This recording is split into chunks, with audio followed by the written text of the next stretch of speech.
Honorable Minister to give his address also, just because we are running short of time. So Honorable Minister will first read the message from the Honorable Prime Minister. Subsequently, we will listen to you for your address, sir. Thank you.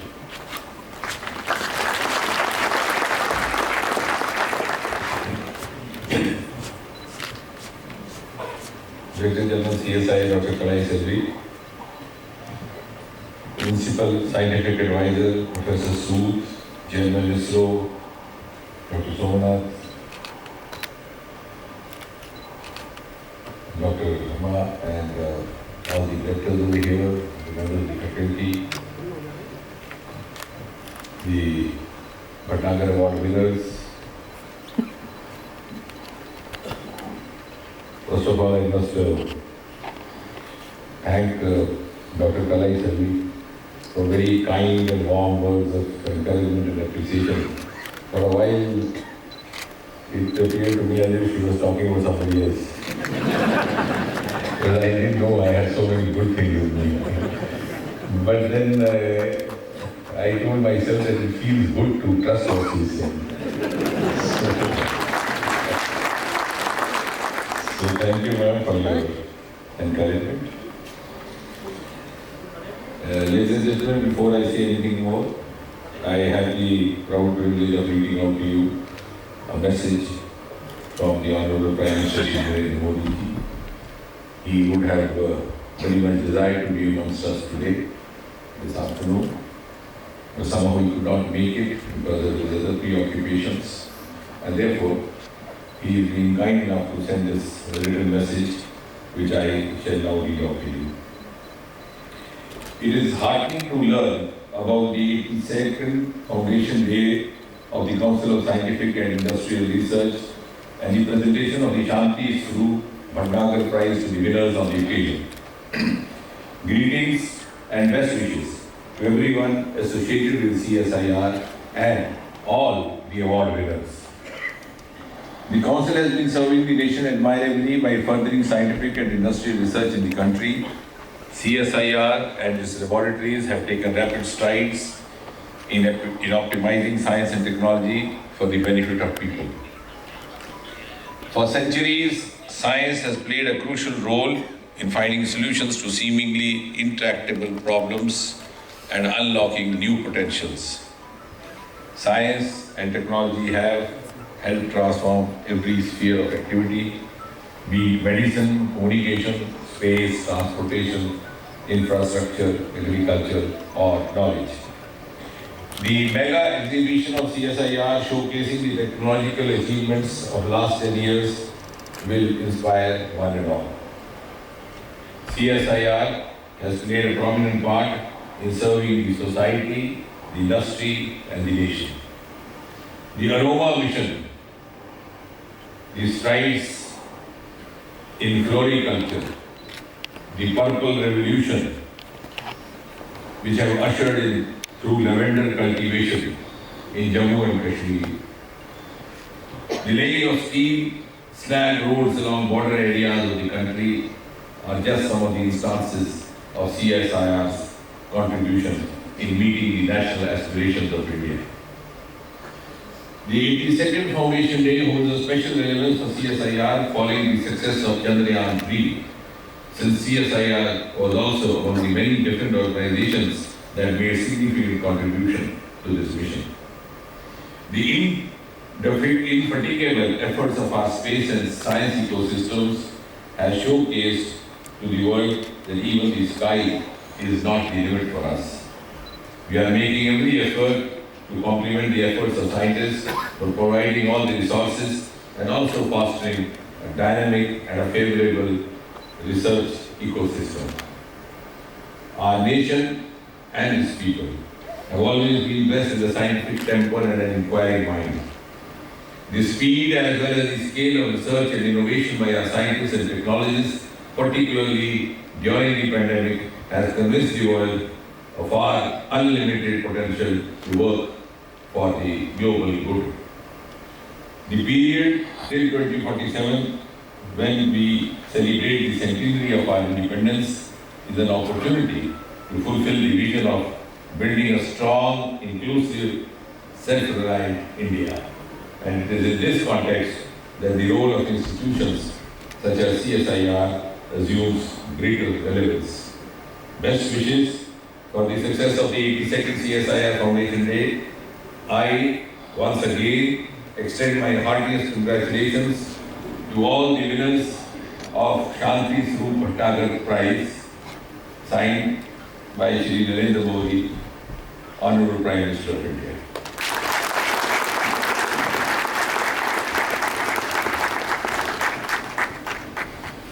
So, ladies and gentlemen, having said that, there is nothing much to add or to say after having read the message from the Honorable Prime Minister, but just to live up to the announcement made by our very enthusing Director General. I think while we celebrate this, we also should bear in mind that CSIR is one of the institutions which has actually marched with the journey of India's independence and since independence.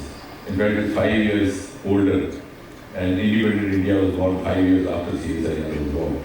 So in other words, it has been a witness to CSIR's journey right from its birth to its infancy, and now of course getting octogenarian into this later age or later decade. But in the life of institutions, 8 decades is not much of a lifetime, because in the age of a model being, of course, it's after 7th decade you start, somebody inside starts telling you all sorts of things you don't want to hear. But in the life of an institution, 100 years or 80 years does not even occupy the footnote of a chapter in a textbook of history. But what is relevant is that in these 82 years, this institution's journey has itself become a kind of a role model for many other institutions which will happen in the times to come. Because the credibility of any institution is determined, as far as I see, because I have been associated with this area for almost half a century now. A is the consistency, B is the landmarks. So this is one institution, one agency which has survived, sustained and progressed with consistency. And landmarks, as was being mentioned by the Director General of the landmarks, there could be many more. So it has lived up to that reputation of sustaining itself with credibility and with footprints. And the very fact that the Honorable Prime Minister was saying that India has an inherent temperament, I think is reflective of the fact that even before the country got independence, we already had envisaged an agency like CSIR. We have one or two the oldest laboratory, the NPL being one, the Jammu laboratory being the other one, which actually proceeded in independence for 3 or 4 years, when Sardamna Chopra superannuated from Kolkata and came in from the laboratory there. And then of course the Shanti Swarup Bhattagar and then this group got together. So now when Dr. Kalai was talking about Vision 2042 and 47, the thought that immediately occurred to me was that 42 has always been a determinant of 47. If you look back to 1942, you had the Quit India movement. And that triggered the fast track arrival of independence. One after the other, things started changing. There was a change in the Viceroy, the change in the Prime Minister in 10 Downing Street, and the country was then geared up to assume a different kind of reincarnation. So I'm sure in 2042, the CSIR would have reached that pedestal, as Dr. Kalai was saying, and would actually trigger the glory that would be witnessed by India when it turns 100 in 2047. Now, why this 1 week, 1 lab was because last year I shared with her, and incidentally, before I say anything more, I think CSIR had to wait 80 years to have a movement DG. So that is something that... Today I was asking her how many directors are there, she said 7. So I said there are 7 commanders and 1 general.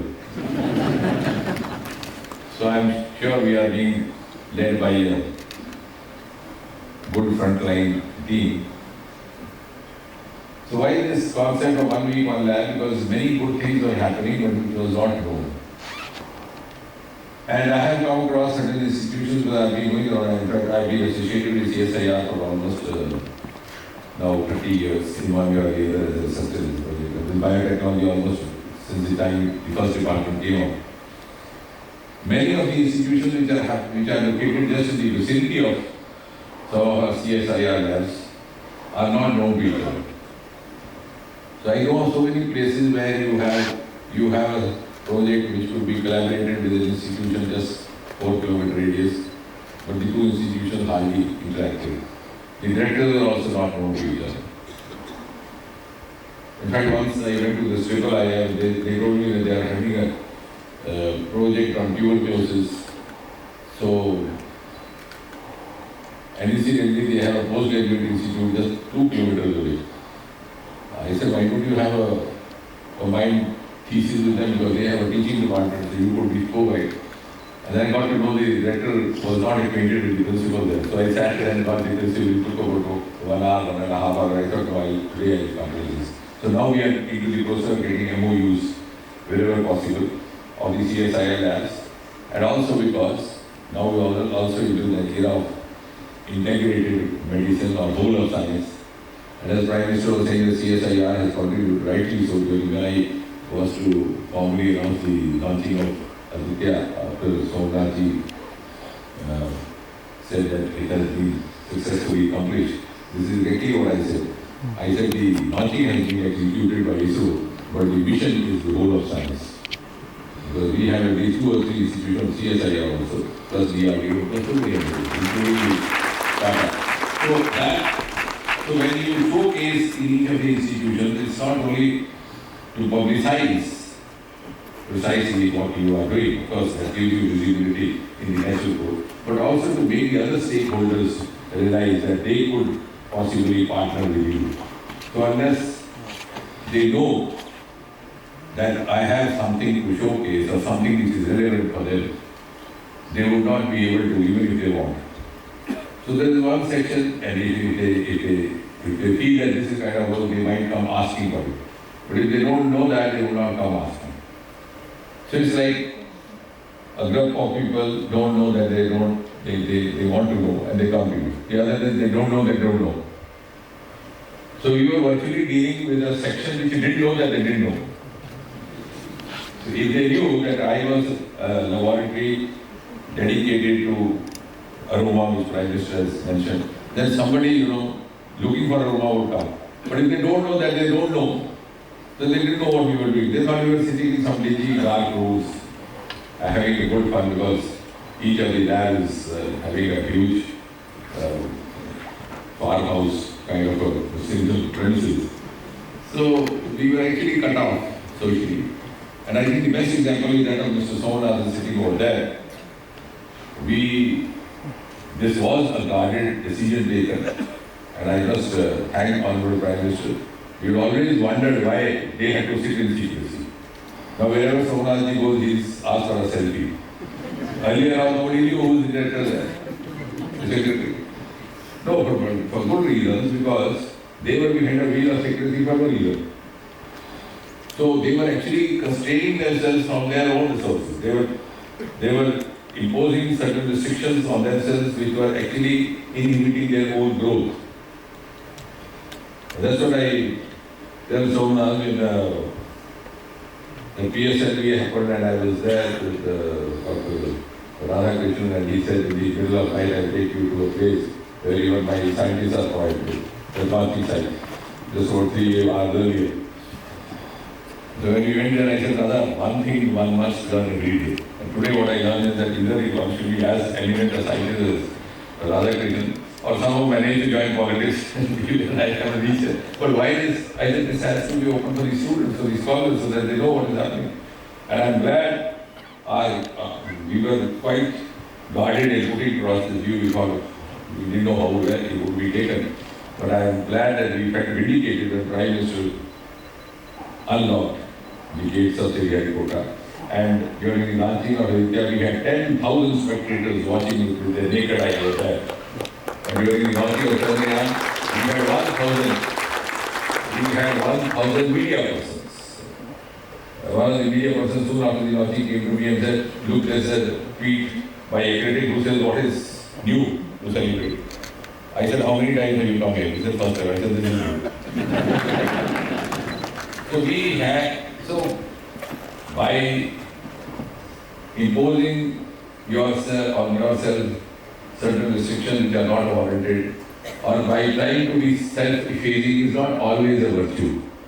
So effacement is a very noble word, a very biblical word, but it's not always a virtue.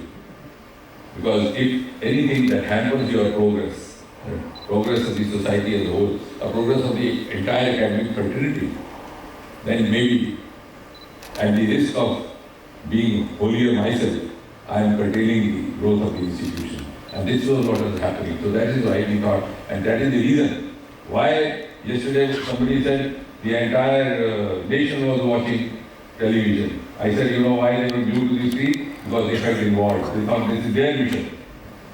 And today, when the Lavender thing happens, Prime Minister spoke over 7 minutes in Man Ki Baat. You have a Lavender festival, you have songs being sung on Lavender. This is because you opened it up and you also linked it to industry. The second is the synergy. If NASA grew, it grew because of the non-government resources in a big way. And that is what we are now looking for.